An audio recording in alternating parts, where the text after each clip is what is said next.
Hey guys, it's Shannon. So it is time for episode 4 of Gilmore Girls. Let's dive in. Let's get talking. Grab a cup of coffee. Let's go. Okay, so you guys know how we do this. We get going, we start in. I give you the Netflix description. I give you the notes that I've kind of taken as I'm watching the show, and then we dive in using the Gilmore Girls companion guide, as I call it, the Bible of Gilmore, and we just talk and see what we think of this episode. So here we go. Before we start, though, I have to kind of show you guys, my daughter and I got new tattoos for Gilmore. So you guys all know we had this little guy. I'll insert pictures. We had the little lipstick one with the Gigi. Well, now we got new ones. Mine says where you lead. Hers says I will follow. So there they are. Super cute. We got those kind of as a belated birthday present for each other because Vicky and I share the same birthday. So we decided to get tattoos for our birthday. So we got those little Gilmore Girl ones and we love them. Okay, so here we go. Let's get going. Episode. You guys, this is not my favorite episode. I say that a lot in seasons 1 and 2, though. They have some of my not favorite episodes. But here we go. It's episode 4. This is called The Deer Hunters. It's first aired October 26th of 2000. It's written by Jed Seidel, Seidel. I'm not sure how to pronounce the guy's last name. And it was directed by Alan Meyerson. Okay, so this is the Netflix synopsis, because this is where I'm watching them now, is on Netflix for right now. I do have the whole box set and stuff, but I find it's just easier to just turn on Netflix. So I give you the little Netflix synopsis, because I know maybe that's how a lot of you guys are now watching them since they're on there. It says, after Rory receives a bad grade on her English paper, Lorelai helps her cram for a big Shakespeare exam, but catastrophic strikes on test day. Boom, boom, boom. That's what it reminds me of. Okay, so now I'm going to give you this quick synopsis from the Bible here. You guys, their synopsises are so long. They go like in depth. Rory knew it was going to be rough starting Chilton a month late. But now it's taking its toll. When waking up late after an all-night cram session loses Rory the chance to take her test, mother and daughter give Chilton officials hell. I love that. Funny, Rory's English teacher, Max Medina, doesn't seem to mind that at all. Meanwhile, Suki is disheartened by a less than stellar review of her magic risotto. That brings me to the recipe, you guys. I will be making risotto. I've listed the pictures of me making it.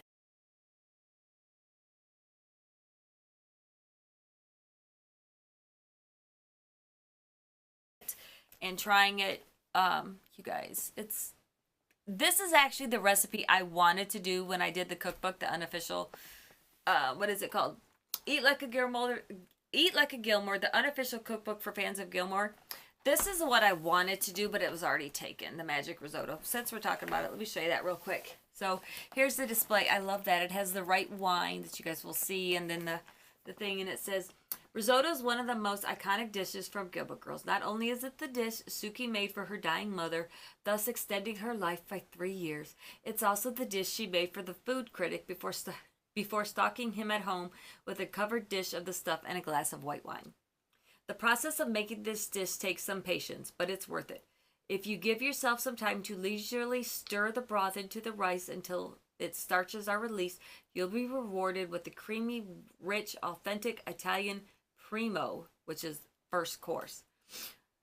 Will it extend your life? Probably not, but it will definitely add some magic to your meal. So that is the magic risotto. This one, like I said, it was tested by 2 people. I cannot pronounce their name. Bridget Kushayama and Sean Kushayama. So it looks like maybe mother, daughter, husband, wife. I'm not sure. But there you go. Love that. So that's the dish I made. Let's dive right into the episode. What they call the cold open. This opening scene is one of my favorite ones. I love this. I could watch this over and over. But it's where they're going shopping for school supplies. Love it, love it, love it. So on Rory's list are legal pads, tons of pens, number 2 pencils, 3 highlighters, an eraser, a stapler remover, and a peachy folder. Okay? I don't know why I love that so much, but I do. And watching her interact with Lorelai and all Lorelai's comments about everything was just funny. So 3 highlighters. 1 dries up, 1 gets lost. I have 1 left. So true. You could buy at the beginning of the school year, you buy a whole bunch of them. You're only going to end up with one, maybe two. And there's a cap missing on one of those. You guys know it.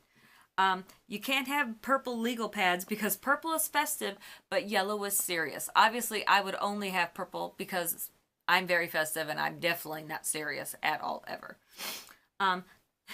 Lorelai's comments about her somber highlighters, her maudlin pencils, manic depressive pens. I love that. You guys, just the banter between them are so great.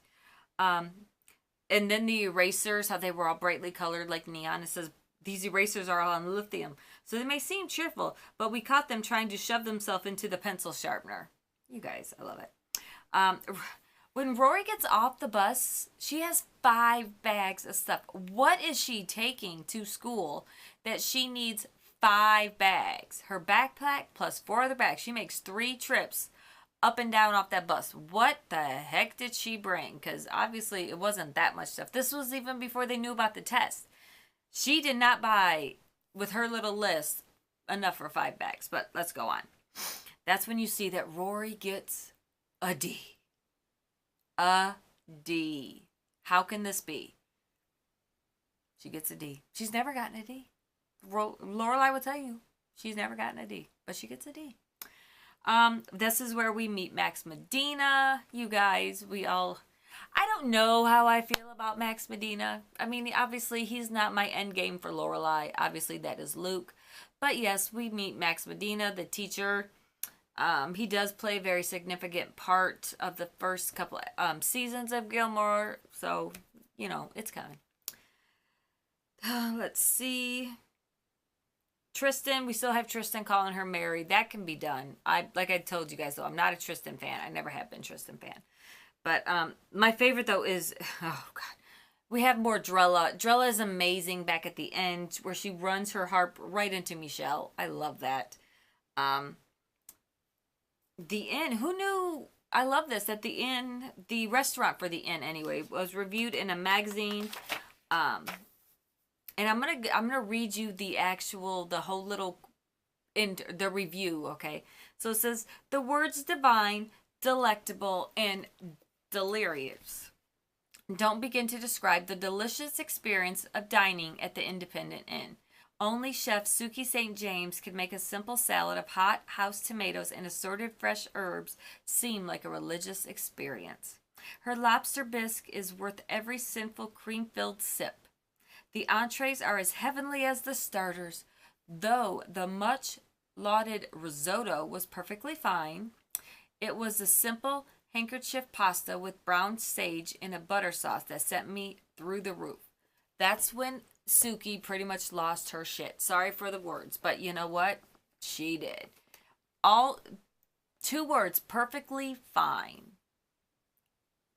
I don't know how she came, I do understand what she's saying. Obviously, if this dish, and obviously it's just because it means so much to her, this magic risotto, but she didn't care what else the interview, what they could have said, given her 5 stars. They could have said whatever.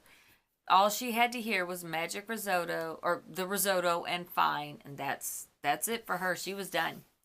Then we have Rory trying to study at the house and Lorelai just being loud and annoying.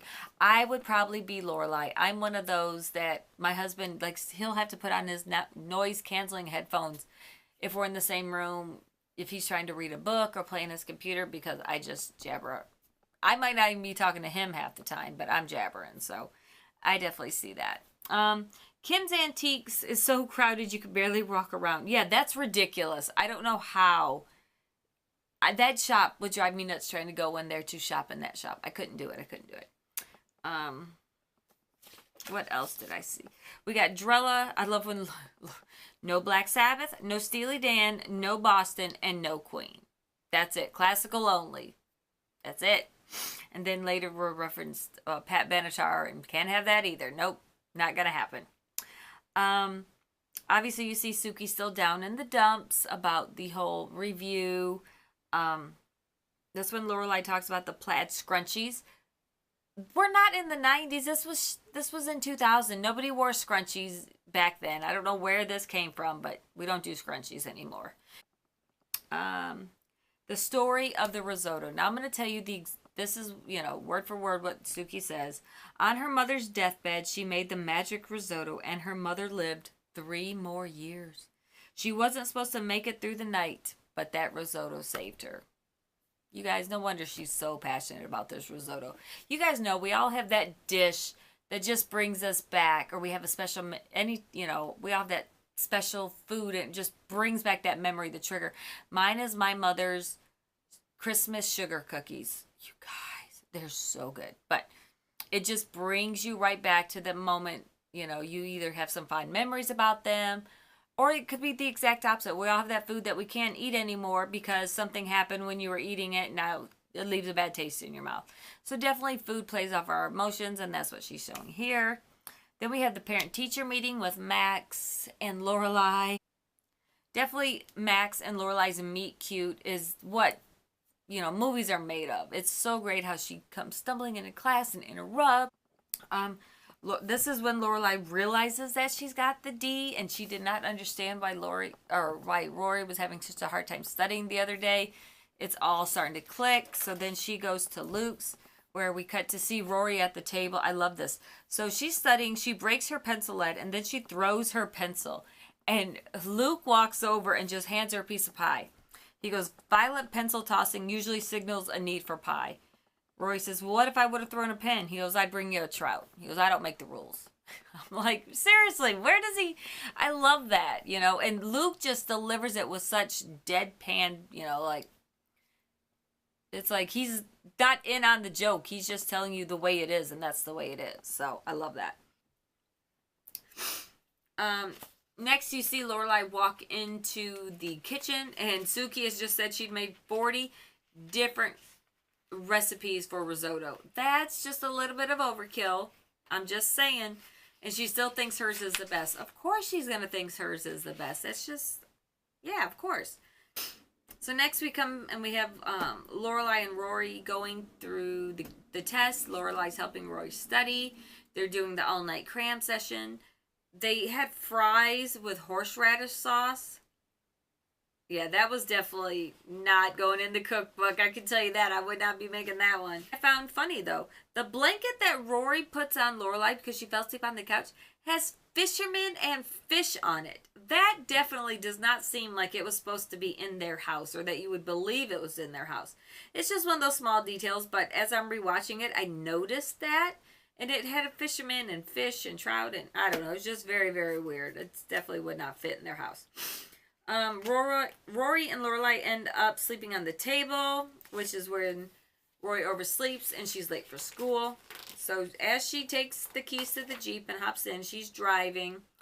One, she's making phone calls while she should not be driving. That's the first one. Two, her eyes are not always on the road because she's digging through stuff to find the phone to make the phone call. So that's number two.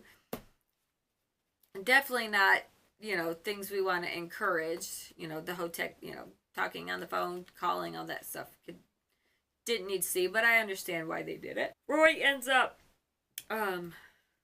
she calls Lane, and this is when we see the first glimpse into the double life that Lane Kim has.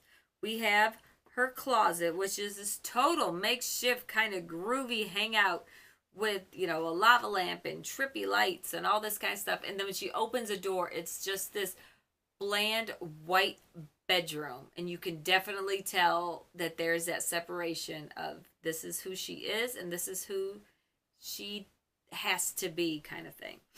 And that's when a deer runs into the side of the Jeep.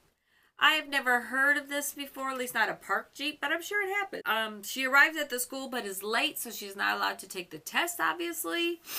She goes into full meltdown mode, yelling and screaming at all the students, especially Tristan and Paris, and she really just gives them her 2 cents on everything, and I love it. She finally got to speak out. To the inn, and we see Suki has realized who the critic was and that he had the wrong wine to drink with the risotto. Yes, that could really happen. It changes the dish tremendously. I don't really know if I'd go to the extreme that Suki did, but I'm not a perfectionist like Suki is either. So there you go. Lorelai is called down to the school. She also is very upset, and they definitely have this kind of screaming match within the headmaster's office. You definitely see her very protective mom side, just comes out. You don't pick on her baby, and I understand that definitely. Suki goes to the critic's house with the magic risotto and the wine, hence the picture from the book where she's presenting it to him. And I love that. One thing I don't know, so there was no Friday night dinner. The parents were not in this episode at all, which is very rare. And then we have the voicemail from Max at the end of the show, though, saying how he loved meeting Rory or Lorelai, and how he's going to help Rory. And you can definitely tell there's a spark there and that there's more to come. So I love that. So the rest of the notes here are going to be from the companion. So let's read these. This says Rory's list making makes its first appearance with her school supply roster. This is the first we hear of Dean's infatuation with Rory since the pilot, and the first time Gilmore Girls dip into the classic comedy formula that reaches back to the days of the old radio shows. I love this, that they put this in there. It says, such as the Jack Benny Show, one character sets up the funny past events, such as the last week there was a huge debate over whether plaid scrunchies were acceptable headwear, and then another will refer to it later on, and that's the one who voted for the scrunchies. I love that. I love that little technique to those little details that this book kind of points out and brings to light. I love that. I would have never, thought to talk about that kind of stuff. This script goes nuts with it, working it again with the magic risotto and Rory being hit by a deer. So it is, they bring it up and then they bring it up later, or different people bring it up, and they just keep bringing it all around. That is one thing I love about the writing for Gilmore Girls. You can really see how it all just kind of melds together. This is the first we hear that Rory wanted to go to Harvard ever since she could crawl, something Lorelai herself questions during their deer hunt, which is true. I mean, you could definitely see that Lorelai is questioning if she wanted Rory to go to Harvard or if Rory actually wanted to go. So that, I'm glad they kind of picked that out too. And then Rory, while Lorelai is searching in the magazine for the review, she goes, "Geez, who's naked?" Lorelai says, Lucian Mills, food critic. And Rory says, "Ooh, yeah? How's the butt?" I love that. I think that's just great. So that's all for number 4. Like I said, it's not my favorite episode, but we do get the introduction of Max and getting to see their kind of little chemistry going on. We also get to, I love Rory finally giving Paris and Tristan, just yelling into him. I mean, obviously it wasn't the ideal setting right there in class, but you know what? She stood up for herself. She wasn't shy, and I really, really just love that about it. So that is all for episode 4 of season 1, guys. The Deer Hunter. Like I said, guys, I'm loving this. I love looking back at these and just finding all the different little things I love about this show. I encourage you guys to watch along with me. Every Thursday, I will be posting a new update. And like I said, we're going just show episode by episode, show by show. So I highly would recommend you guys coming along. This is definitely my favorite show. I can pretty much quote the host show. I know all the lines, I know every joke, I know all this stuff, but I love talking about it. So I encourage you guys to watch along with me. Let's get a discussion going in the comments below. Let's show your favorite scenes, characters, things you hate. No questions are off limits, guys. I will answer all of them that you guys leave, and I will see you in another one, guys. Thank you. Bye-bye.